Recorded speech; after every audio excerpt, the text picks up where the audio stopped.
Ngayong araw, atong kinukunita ang kabayanihan, katapangan, at sakripisyo ng mga Pilipinong lumaban para sa ating kalayaan.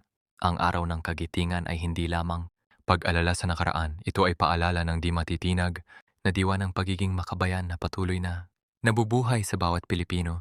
Sa gitna ng digmaan, gutom, pagod at panganib, pinili ng ating mga bayani na ipaglaban ang ating bayan. Hindi sila umatras sa kabila ng hirap.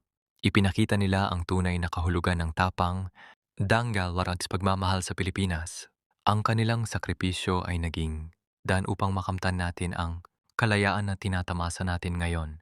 Ngunit ang kalayaang ito ay may kaakibat na responsibilidad ang ipagpatuloy ang kanilang ipinaglaban sa pamamagitan ng pagiging mabuting mamamayan, paggalang sa kapwa at pagmamahal sa ating bansa.